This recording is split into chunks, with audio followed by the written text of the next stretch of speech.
Okay, so I'm going to be starting a new series on my channel called What's Inside, where I pull apart speakers that I already have and just look at inside the internal components, the bracing of the box, the woofers and things like that. So with that being said, I always run grills on my subs, so first off, let's pull this grill off.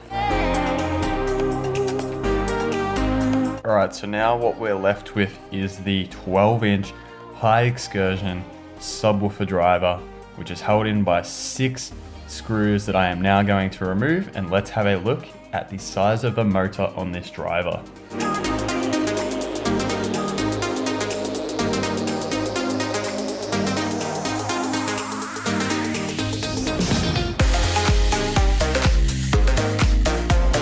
Alright, so now that we have all 6 screws removed, let's pull the subwoofer driver out.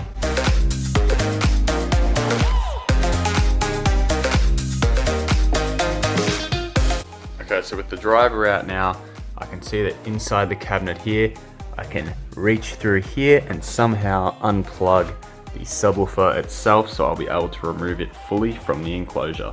Alright, so there we have the driver itself removed from the enclosure, and to say the least, it's quite an underwhelming speaker.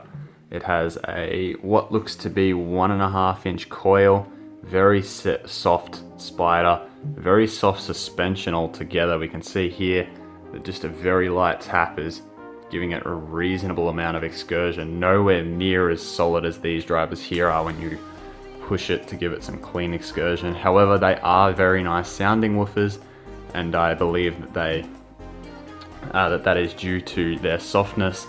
It makes them very, very accurate and pretty clean sounding. If we have a look at the magnet, we can see it's quite small, very, very small compared to other drivers of mine perhaps.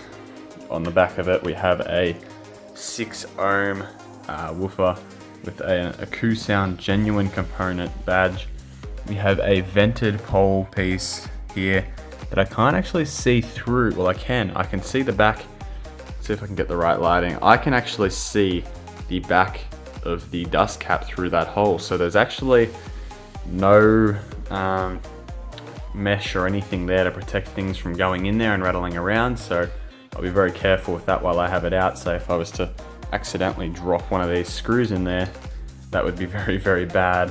But with that being said, very standard just terminals down here, and quite an underwhelming size magnet. If I can pick that up, as a general rule, if I can pick a sub up and hold it with my arms at full lock and be able to hold it like that, it's not a very beefy driver. But with that being said, here's the woofer. It has a 6-spoke pressed steel basket. It's not super beefy, but it definitely does the job for what I use it for, which is the occasional bit of music. I generally just use the Sherwoods because they have really good bass anyway. So with that being said, there's the driver. Now let's remove the amplifier board and have a closer look at that. Alright, so here's the amplifier board out of the enclosure. Now we have some very snotty glue just here. This is the main power input, which has actually very, very low gauge wires, or at least I believe they are. But with that being said, it goes over to here, which is the switch, and the fuse is just here. That is a very small wire, to be honest. And then that goes into the actual transformer itself, and then it goes into the main amplifier board. Now I'll say right now, I've been looking at this for a little while, this is a very user-friendly serviceable board. Absolutely every cap and resistor is labeled with what it is, and very, very easy to remove. There's just a couple screws you got to pull out, and then it'd be nice and easy to service this if something were to break. But with that being said, here's just a close look at the amplifier board.